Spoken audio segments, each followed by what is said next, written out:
Hello and welcome to episode 53 of the Mark and Me podcast. As always, I'm your host Mark, and coming up on today's episode we're going to be talking music. So following on from the last episode when I sat down and talked to Will from the band Black Peaks, I thought to myself, let's not change it, let's get some more bands on, because I really enjoy talking to these musicians. So on today's episode I'm going to be joined by Laura May Carter from the absolute awesome band Blood Red Shoes. Now, I just want to go and talk a little bit more about the last episode and then we'll get into today's. So I was joined by Will, and I think Black Peaks, as I said on the episode, are probably the best band in Britain right now. An absolute awesome band. This interview did take a while to make happen. I think it was about 6 months, but all the good things are worth waiting for, and the response has been phenomenal. It got into the top 10, which I didn't expect because Black Peaks aren't that big yet. They should be bloody selling out stadiums, but you know, it's a long process. But I was thrilled by the amount of people that jumped on board.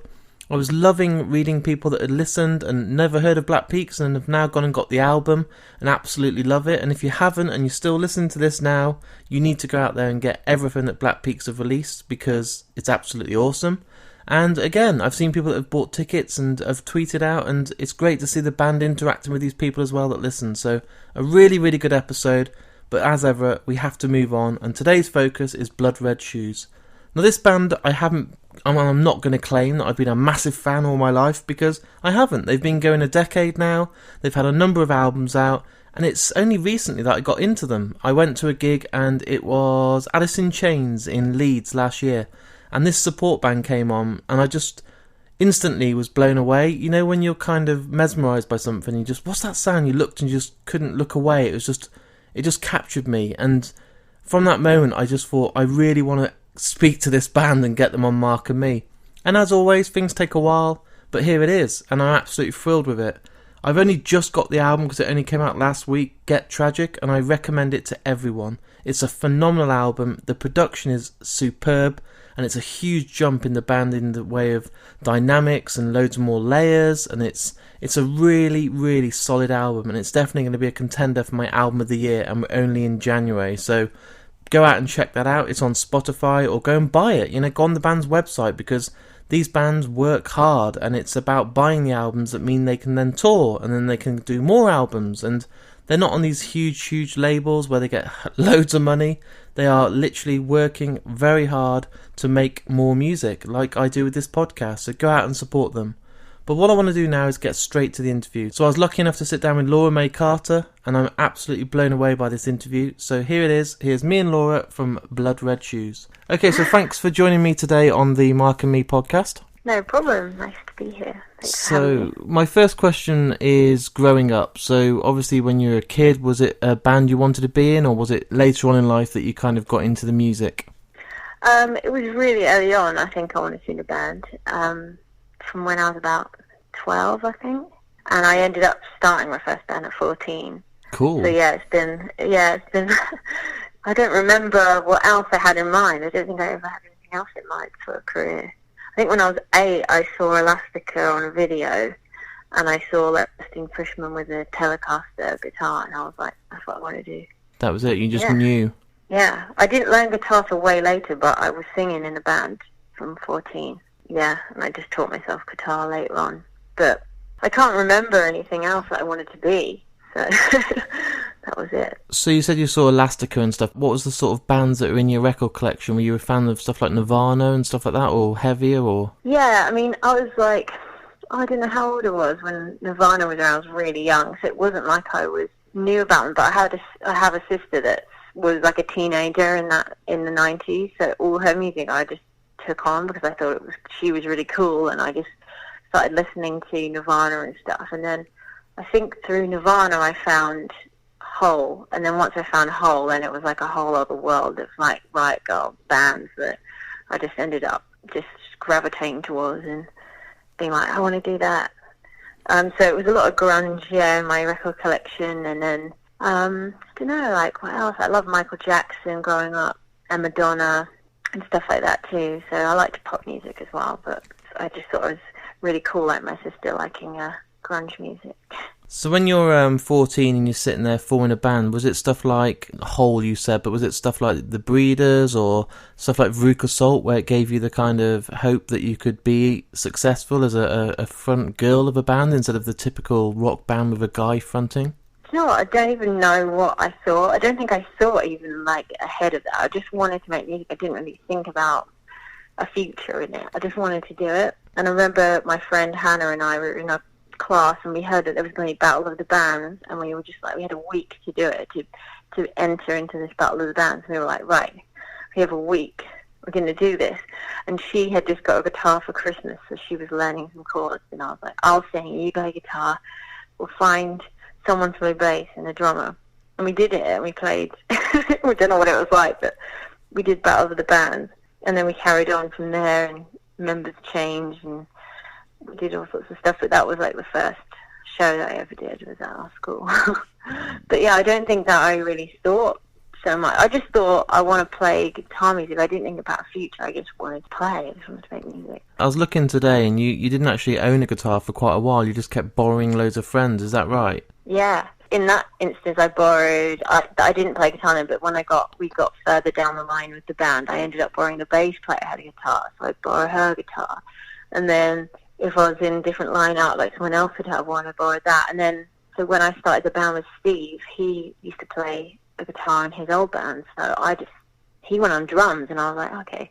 So I borrowed his guitar, and I just taught myself as I went along, just chords and stuff, playing along to things. And then, yeah, and then when we were signed in 2007 is when I bought my first guitar, which is, way late in the game. So what's it like now, sort of 10, 12 years later, where people like Fender are giving you these really nice, sexy new guitars? Yeah, that's a new thing. I never was given a guitar until now. And, yeah, it was crazy, actually. It's like, really? You're going to give it to me? I don't know. Like, I know it's probably normal for a lot of fans, but, yeah, that was a pretty cool moment to get given one.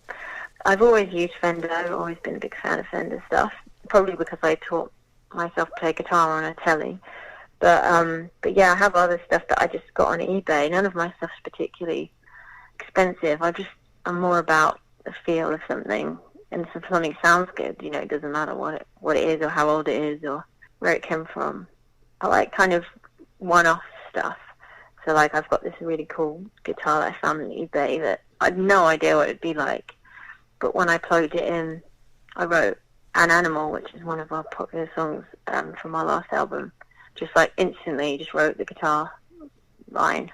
And it was like, okay, this has a good feel to it. Stuff like that. I think it's like I'm really affected by the sounds and environment and sounds and different things and new things. And I think it was the excitement of getting me some guitar. I didn't know what it was going to sound like. And then playing it and I can just write something. That seems to happen to me. I'm very affected by stuff like that and the environment, like where I am, like what the room's like. It's weird. It's kind of annoying because I tend to not be able to write everywhere, but if I'm in the right environment, I can be quite productive. And you've never had a guitar lesson, have you? You just picked it up and taught yourself? Never had one. I had piano lessons when I was younger, and my piano teacher was like saying to me, you've got to learn to read music, because I never read the music. I just learn it off by ear, and then I wasn't interested in being very technical. No. I wanted to play songs that I've made up, so I stopped doing piano. And then, later on I started playing guitar, and I've never had a lesson. I think I'm scared because I don't play conventionally, and I'm probably doing it all wrong in a kind of technical sense, and I don't want to then start thinking about what I should be doing. So I think it might change how I play. I don't know.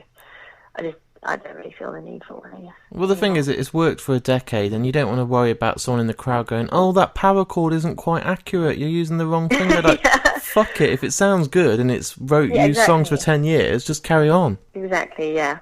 Exactly. I mean, there's things that maybe would have been helpful to know, but, it's all good. I think I've got my kind of sound and my way of playing, and no point now. I'd like to have some singing lessons, because I'd like to learn how to breathe properly. But apart from that, I don't feel the need to have any lessons. So you just mentioned then that you got the guitar from Stephen when you formed Blood Red Shoes, and he was then on drums. So how was it that you two actually came into each other's lives? we came into each other's lives, like, I think I was really young. Steve's a bit older than me.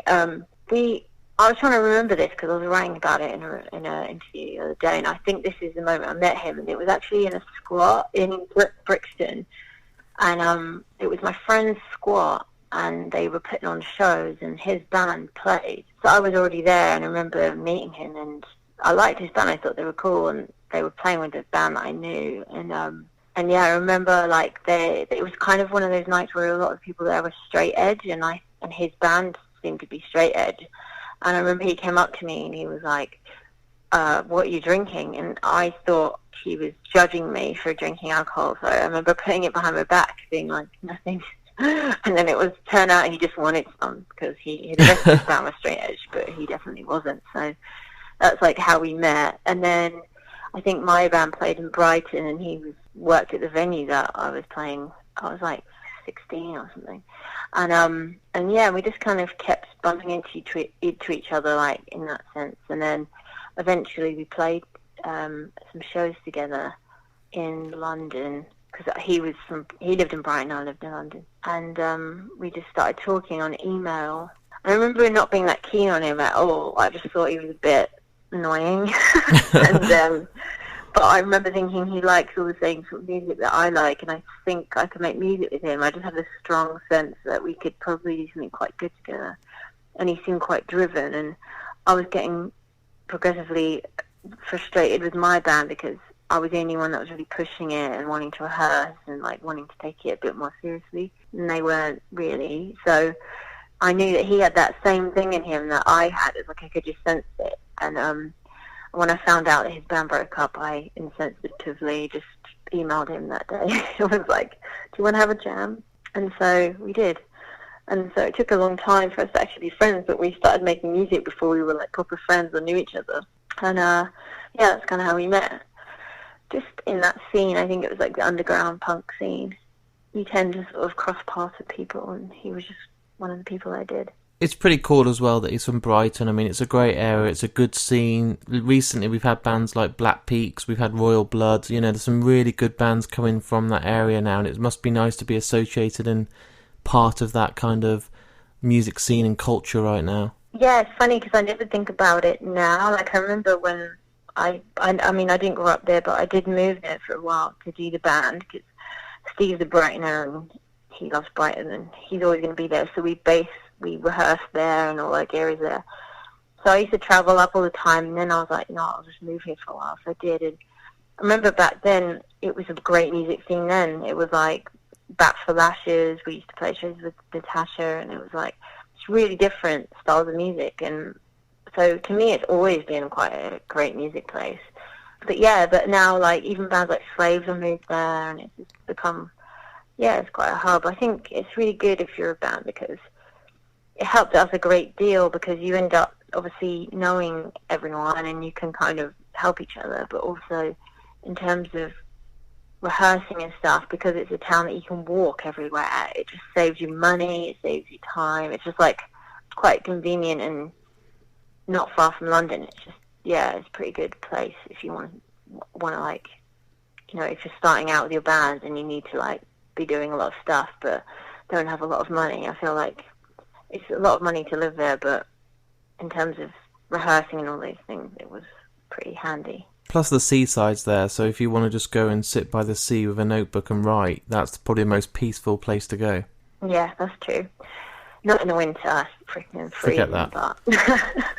But yeah, in the summer it's great. Yeah. So your debut, Box of Secrets, now obviously you two have been jamming together, writing together. Did you feel quite a lot of pressure to try and make a statement on your debut? Because it is that thing that people will listen to and then judge you for the rest of your career. It's that, hi, we're here, we're Blood Red Shoes. So did you feel pressure, or was it just we'll see how it goes and hopefully it'll turn out alright? Oh, I remember feeling a lot of pressure. I felt a lot of pressure with every album, to be honest. But yeah. I think the first one, it had never really occurred to me that at some point we were going to have to make an album, because we just made singles all the time. We were putting out 7 inches all the time and just kind of doing that. We were playing all the time, putting out singles, and I'd never put an album out before. Like, Steve had put an album out with his old band, but I just always done an EP or singles as well, and I just kind of freaked out by the idea of it. And I remember being in the studio being like, I don't even want to make an album, can't we just put out singles forever? And it's funny that I think that, because I do really love albums now, but at the time, I don't know, I must have freaked out in some way for me to be saying that. But yeah, I think it all came around quite fast, and then it was like, right, now you've got to go in and make the album. And we'd just been touring, and we were young, and like we were put in this really cool studio, this producer, that Mike Crosby, who ended up making like 3 of our albums, but he's like a big time producer, and yeah, it was just quite daunting. And I didn't think about it too far ahead, because now I realise that, you know, everyone knows us for like It's Getting Boring by the Sea, and like that was written when I was 19, and that my idea of life is very different now, but it's still what people know us a lot for. So you don't think about how actually this could be something that lasts a long time, or this is what you're going to be known for. Those things didn't come to my mind, but I was feeling pressure about just actually making an album in general. I've never done it. It's just like, oh, this is a bit stressful. I think bands always find making albums stressful. The usual one that when I've interviewed bands before and when I talk to musicians is the follow-up. That's where everyone's kind of worried, because they put their heart and soul and everything into that debut to kind of, you know, this is us, and then you need to try and top it or try and come back stronger. So when you released Fire Like This, was that more pressure for you because you'd been in the studio then, you'd had a good turnout with the debut, you'd had a good engineer and producer on board? Was it a kind of, shit, how are we going to do this all again, and kind of take it up one? I think we were like, right, okay, now let's actually make a record that sounds like us more live, because we were always more ferocious live in our first record. Yeah. And when we come to play, like in these indie nights, people were like, what? This is like a really heavy band. And it's not what we thought. They're not the enemy band we thought they were. And so we were like, okay, well, maybe we should just make this more analog, like do it a bit more raw and stuff. And I can't remember the writing of the record. I don't know if it was that hard. I think we didn't have it completely finished when we went in. But the biggest problem about that album was when we went in to make this album, we were dropped by our label during the session. So we went in, and they just wanted us to make... They said we wouldn't that we hadn't written radio hits or whatever. And we were quite stubborn. We still are stubborn people. So we were just like, so, like, we don't care about the radios. And I think we ended up sending the label, like, 7 minutes of noise or something, and be like, yeah, this is our news. Pissed off, like, we're just like, hey, what do you think you are? And they told us to go in with Mike, and then Mike Crosby, who made our record, and then they were saying, well, you've just gone in with the same producer, like, it's same thing. And I was like, well, you told us to do it. So we're like halfway in there making the record, and then they're like saying, no, we're not going to pay for this anymore, we're not going to do it. So we were stuck with the bill, but it was shitty at the time, because it was like, okay, how the hell are we going to do this? But it did mean that then we owned that record, and then from then on everything was on our terms. We put the records out on our, like, licensed them to whoever we wanted, and we made the records ourselves and paid for them ourselves, which is money that we made live we put back into our record. And it's there's good things and bad things about that. There's good things having control, but also bad because we're struggling for money. But yeah, I think that was quite a mental moment in the second album recording, but we were really stubborn. We were like, we're going to make this really good, and all the songs that label said wouldn't get on the radio ended up being playlisted on, like, Radio 1, high up on the playlist, and so we were like, haha. Like, I don't know, we always want to win. So. Feels good, doesn't it? Like, especially against the record industry. Yeah, sticking your V's up at them, like, look at us, we did what we wanted, and we did well. Yeah, so I think it must have been stressful at the time, but when I think back, I feel like that album went pretty well, considering everything that happened. And I think I do remember the first one getting quite depressed about making the album, because I was so swung in it and didn't know what was going on. Whereas I think the second one, then we toured the world, and I kind of understood a bit more how things work. So that was a bit better. But then obviously we were dropped during it, but we survived. And our manager at the time was really good. He kind of yeah, he kind of helped us in that situation. So yeah, I don't know. I think there's always some big drama during our album. It wouldn't be fun if there wasn't, would it? It would be just boring. You need some sort of event or something to be excited. I guess so. I feel like it keeps you going. It must be. I don't know what happens with other people's albums. I'm sure that they have similar things, I think. I don't know. Maybe we're just cursed. When I've been talking to people this week and talking about your new album and yourself that you're coming on the podcast, a lot of people say, Scott Pilgrim. Yeah. That must have been a pretty surreal moment to be involved in kind of Edgar Wright's world, and you know, it's a huge film with so much respect, and it's now like a cult following film. It's huge, you know, and it's such a cool film. So is that quite surreal to still know that you're in that film with the soundtrack, and it must be a pretty good moment in your career?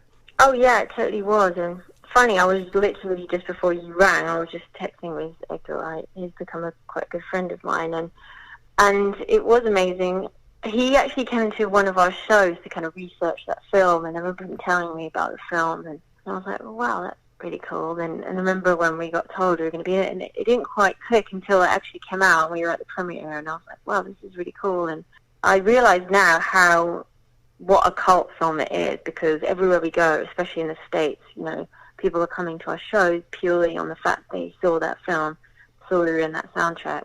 And then even like recently, I told one of my friends that our song was in that, and they like didn't believe me. They were like, "No, can't be." I was like, "It is." And then it kind of occurred to me like, "Wow, that is actually really amazing." It's done us.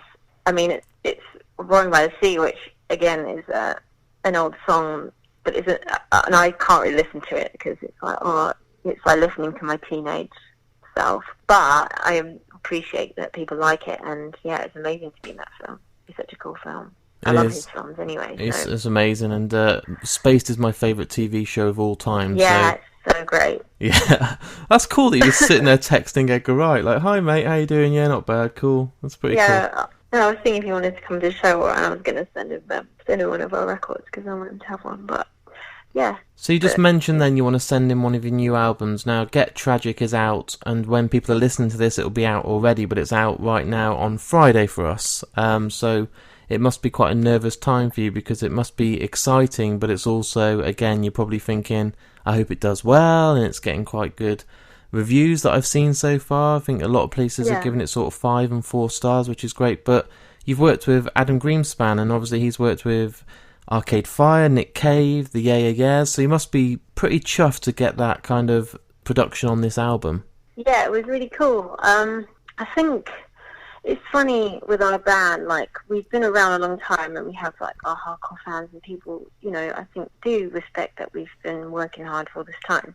But we always have this, like, I don't know if we're, like, the underdog band or what. I mean, I'm sure people disagree and just have their own opinion on it, but I think we always get told that we can't do things. Like, people are always like, no, you're not big enough for that, or no, you can't do that. And when we made this album, we were like, right, I was kind of more than Steve, which is interesting because he's much louder than me, but I was like, no, we're not going to settle for just this or that. Like, if we want to have a producer that's going to make this, we want someone brilliant, and we're going to just try, and there's no harm in just asking. And, you know, we sent the demos to a lot of people, and Adam and Nick Launay, who made the record, were the first people that like really got it and like really loved it and wanted to do it, and it was like, we can do it.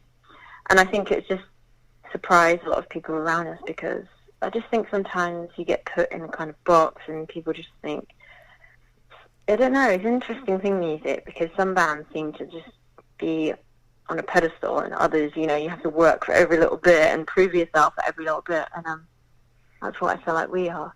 But it was really cool, and I was like, great, you know, we've got someone that, you know, I trust, has made many records that I really love, and that was, yeah, it was really good. I was really happy that we could do it, and also do it in LA, which is where we wrote most of the record, so it kind of followed that story. Does it feel to you like it's a bit different in the way of, because it sounds different to me, like I've only heard at the moment, because it's only the one out, is Eye to Eye, but the production, the kind of, it sounds so good, like it's quite polished, but it just sounds incredible. Do you know what I mean? You can tell he's worked with the likes of Arcade Fire, because it's just sounds flawless. You must be so chuffed listening back. Oh, thanks. Thanks so much.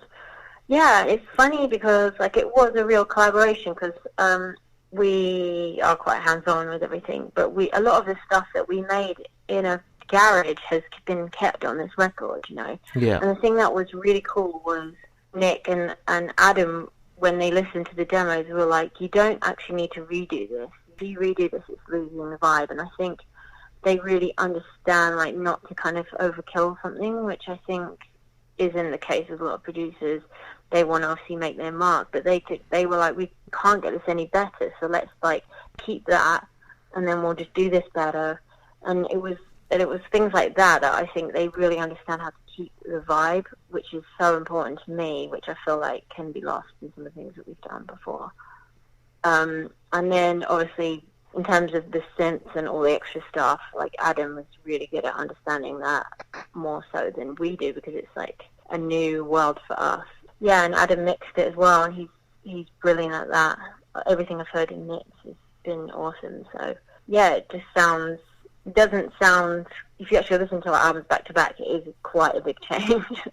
But I think that's a mixture of, obviously them, they did an amazing job, and we also were like, okay, we've got to change our sound and let's try and do something completely different. And there was a lot of trial and error involved in that, but what we have achieved, I think I'm pretty happy with. So now that you're going out on tour, how do you find the kind of life on tour? Is it as good as it would come across for the public who follow you on Instagram or follow you on social media? Is it as cool, or the more bands I speak to, it's a struggle, you know?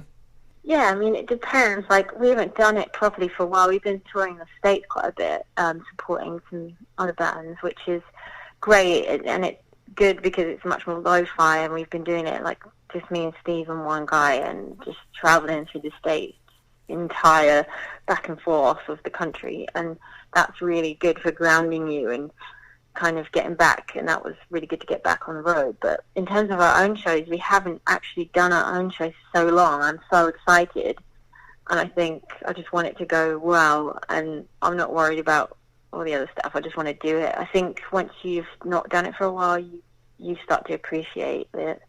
I really love traveling now. I'm like I can't sit still anymore. I used to find it harder, but now I'm just like, yeah. And touring to me is like the fun part. That's like the bit where I actually get to play and not all the other stuff. So that for me is easy. Everything else is sometimes annoying, all the like admin stuff that we end up doing, but actually playing is the best part. So yeah, I'm excited about that. And your relationship with Stephen is so good. I mean, the chemistry you've got between yourselves, and to be working together for a decade in this industry is never easy. You know, the record sales are harder, the touring life is harder, everything's streaming. No one wants to pay money now to come out of their house and go to gigs. It's a challenge, but it is. How do you two find it? Is it just the fact you've spent that long together, you know when to kind of back away, or when you need your space, you just appreciate and respect each other? I don't know. I don't know if we sometimes are really horrid to each other, but I think we're just used to each other, and I think the reason why we're still here, for all our ups and downs, for everything that's gone on with the band and in our personal lives, is because we are so honest. We literally just say whatever. I mean, we can have a huge mental fight and be okay at the end. And I think because we express it and we get it out is why we're still here. I think if you bottle it up and you're seething and you're like not telling each other how you feel, then that is why bands implode impersonally into band relationships. So I think for me that's the biggest reason. Also, we're extremely stubborn and we just want to win. So we're still here. Some people are like, "What? They're still around?" It's like, "Yep." I said before we did the interview today that I saw you supporting Alice in Chains, and that's a huge gig. Do you know what I mean? Alice in Chains are one of the biggest bands around, and you didn't seem, and I mean this with full respect, you didn't seem like you were the support band. You didn't play like you were trying to win this crowd over. You went on and did your thing and owned the stage for you being you, and that must be quite challenging when I myself wouldn't put you with Alice in Chains. I think you're quite different, but it worked.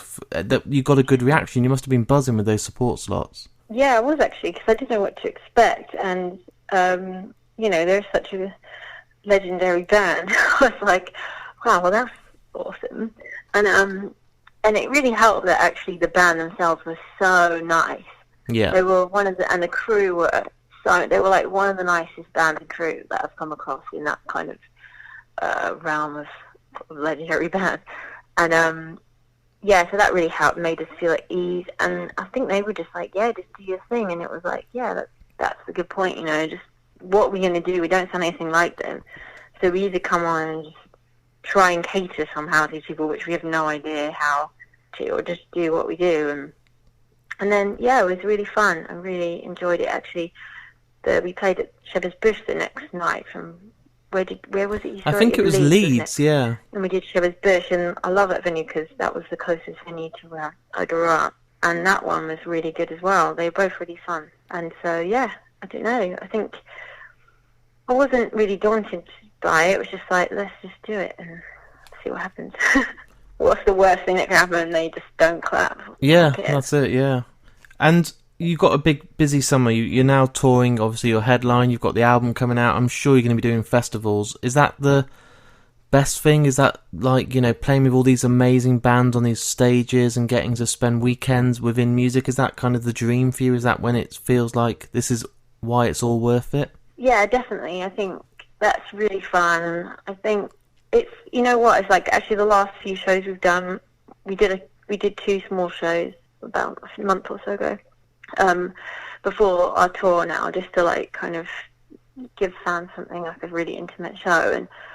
And it's really emotional for me. It's really mental. Like every time I go on now and the crowd are buzzing in the first song, I get like super emotional. I never got like that before because it's just so like amazing to feel like people still care and appreciate it. So I think having that feeling going forward and thinking about all the places we can play and people and stuff, and I think that is the best thing. To be honest, we've got so much music I just want to put out. I just want to keep being productive and put good things into the world and just be creative. I think sometimes that's lost in music and everything's quite methodical and you have to like schedule everything, and we've been away for so long now. I just want to keep putting stuff out and doing my own music aside from the band, and just want to be creative as possible because now you can. It's not the same. It's not. You can just put stuff out, and I think I just want to have a big output of creative stuff. It's the best way to be. It's the best way. I do it with the podcast. I literally at the moment recording probably an episode every 2 days, and it's ridiculous, but I don't need to sleep because I'd rather just put some stuff out there for the world to listen to, and I can do it tonight. If I wanted, I could release this tomorrow. It's like that easy now. Yeah, I know, that's it. I mean, I love podcasts. I'm such a true crime podcast obsessive. Yeah. I literally I have so many on the go, and it's amazing now for touring. I didn't have that before.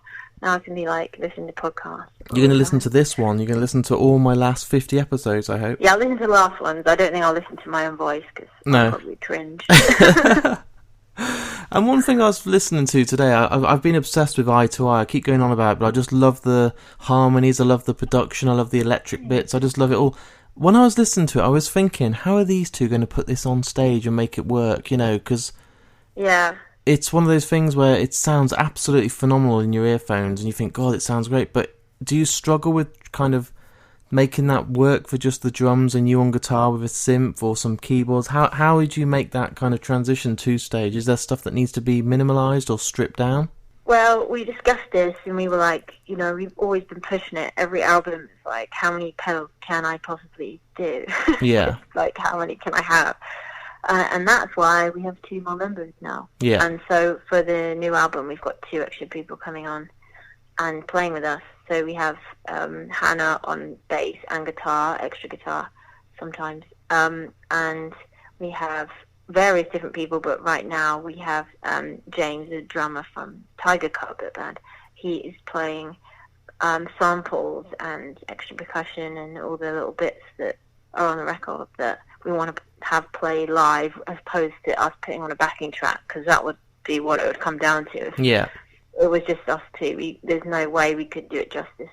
That's cool, though. I like that. I Absolutely. love the fact that when I come to a gig now, instead of it just being the two of you, there'll be four of you, and that gives it so many more Yeah. dynamics, and you don't lose that stuff that you're so, used to with the record. Exactly. So yeah, so it's really exciting. We've got them coming on, and we've been rehearsing this week, and I'm really happy with how it sounds. And it's almost weird for me because I'm so used to playing. Like Steve and I realised that every single song I have to continually play. There's not a moment where I stop playing guitar. There's moments where drums stop, but there's not moments where I stop.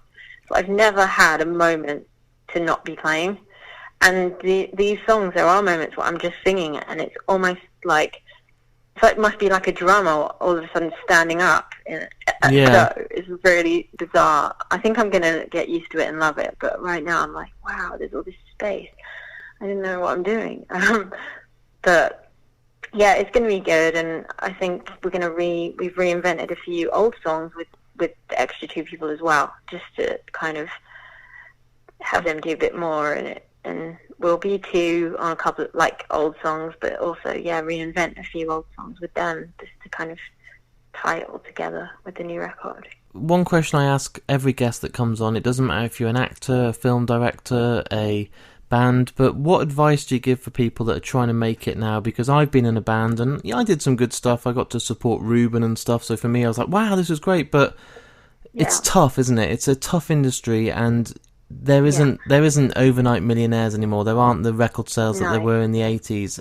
Do you give advice to people that want to kind of be the next Blood Red Shoes, or try and be the next Pearl Jam or Nirvana, Yeah, I think I've thought about this a lot, because it's a hard one, because we're still not a Pearl Jam or anything, so I have no idea how to get there. But I do think that obviously it's harder now, and if you're wanting to make lots of money fast, music is not the way. You have to be doing it because you truly love what you do, and you have to last and to keep wanting to do it and not be soul destroyed. You have to just love music. But one bit of advice I would give, and that is to create your own world.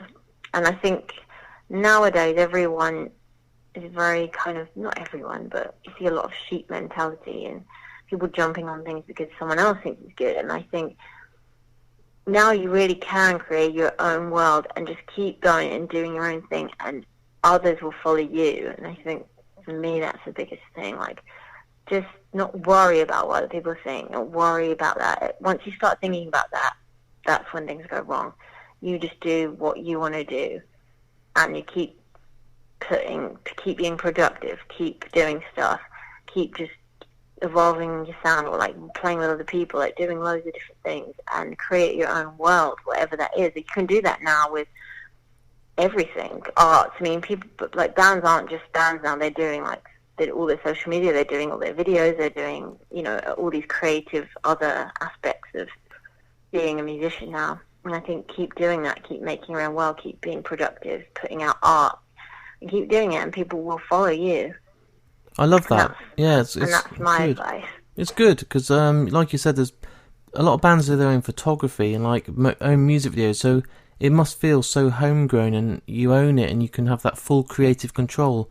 Like when you said the studio said to you on your second album, "Oh, this doesn't work. This doesn't sound good enough." Fuck all that. If you do it yourself, you can release what you want, when you want, and how you want, and that's how it should be. Yeah, exactly. I think, at the end of the day, even if you do have everything behind you, management, labels, you're still going to have to be in control, because all those people are never going to have you always at their first thought. You're not going to be their best interest. They're going to have a million other bands they're dealing with. And you're going to have to never, ever leave it up to other people. You have to not be complacent like that. If you want it to work, you have to make sure that every detail, really, unfortunately, it is like that. You have to make sure that you're getting paid the right amount. You need to make sure all these other things as well, and be in control. So even if you have got all that behind you, you need to be the person that's kind of creating your own, how you're put out into the world, or your visuals, and what you're trying to say, and so you're going to do it anyway. But if you haven't got that, then you can still do it and do it yourself, because you're going to have to do it either way, in my opinion. But yeah, it's a lot of work, but if you love what you do, then that doesn't, that's just part of it. Obviously, I don't know you very well, but you don't seem to be someone that could just do a normal office 9 till 5. You seem from the very young age to pick up a guitar. You've never put it down. You seem so inspired to do more. I love the fact that you've got side projects and other stuff going on, and I can't see you ever wanting to put that guitar down, really. I can see you having another 10, 20 years. Just keep going. Thanks. Yeah, I mean, it's, some days it's like, well, it'd be nice to actually have somewhere to live. Yeah. Properly. But I don't know if I could do it. I mean, I have had normal jobs, and I have jobs in between when we're not doing stuff. I've worked in offices, I've worked all sorts of stuff. I worked for the Ministry of Defence even. I've worked so many jobs. But the thing that makes me happy is this. It's stressful and a lot of work, but also rewarding and what I really love doing. So, yeah, I can't imagine me just just giving it up and just doing a 9 to 5 just so that I can have somewhere to live. I don't think I can do it. So, yeah. So there's my interview with me and Laura May Carter, and what a great girl she is. She's absolutely phenomenal. One of the best singers for me, one of the best front women of music, and it's great to see more women in music because there's just not enough. There's not enough people that are fronting bands that are female, and that's why I love doing Mark and Me, because I can get those people and push them out more and help them and support them and get more people to tune into their music. And I am going to focus a lot this year on talking to a lot more women within pop culture and kind of spreading their work and helping them within this podcast. And that's something I've really kind of took on board, and I don't want to ruin it by telling you my next guests for the next 10 or 20 episodes, but a lot more women have come on. And yeah, it's topped last year already for the amount of women I've interviewed, so I can't wait to promote that. A great interview. I think Laura May is fantastic. I think she's a great songwriter. And as I said at the start of this episode, please go out and check out the album Get Tragic. It's brilliant. It's produced by Adam Graham's band, so the production is unbelievable. You'll recognise it from stuff like Arcade Fire and Nick Cave, and it just sounds great. And my favourite song at the moment is Eye to Eye. I've been listening to it non-stop on Spotify, and it doesn't get old. I keep hearing these new bits and these different layers, and it just sounds so good. I absolutely love it. They are touring at the moment, so please go out and buy a ticket. A lot of the dates have sold out, and that's good because they deserve to, and they've been working very hard for 10 years. If you haven't got the new album or any of the old albums, they're all available. And like I said, go on their website because the money goes straight to the band. They own these records now. They're independent. They're doing it all themselves, and I've got nothing but respect for them. As always, I thank you all for taking the time to listen to this interview, and again, checking out Mark and Me. There's a number of episodes now, over 50 available, all for free, on Spotify, on iTunes, on Podomatic, and there's a whole range. There's actors, directors, film stars, musicians, frontmen, you name it, they've been on, and I've got so many more guests coming on. You probably remember on the last episode, I said it would be 2 weeks, and it's only been a week. It's because I'm doing so many interviews at the moment. I want to get as many interviews out there as I can. So I'll be honest right now, I'm not going to lie again, it's not going to be 2 weeks, it'll probably be a matter of a week until you get your next episode, because they're just coming in so fast, but I'm never going to turn them down. As always, if you want to support the podcast, please go on markandme.com.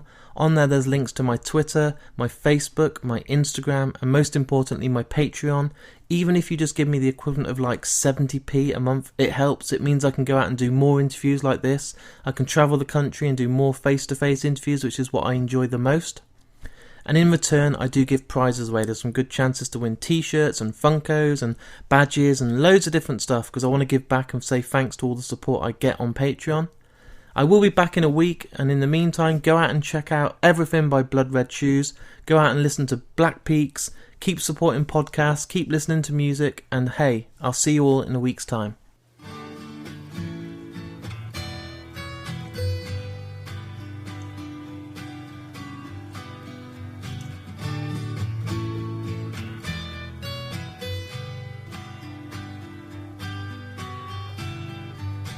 Ask me to come down and watch the parade, to march down the street like the Duracell bunny,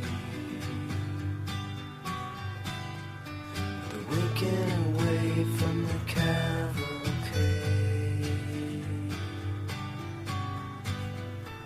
throwing out candy that looks like money.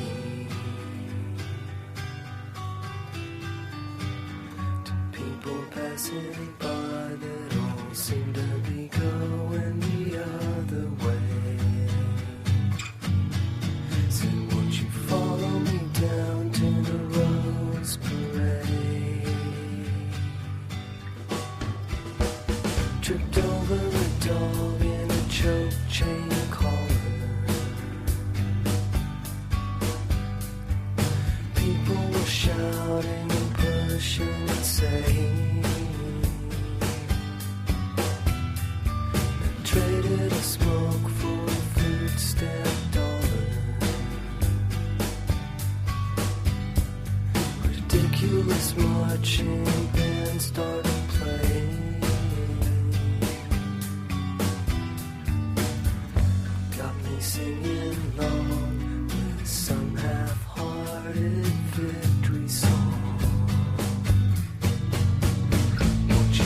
He's obviously been drinking,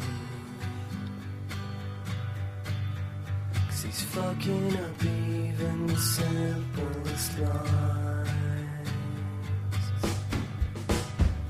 I'd say it's a sight that's quite worth seeing.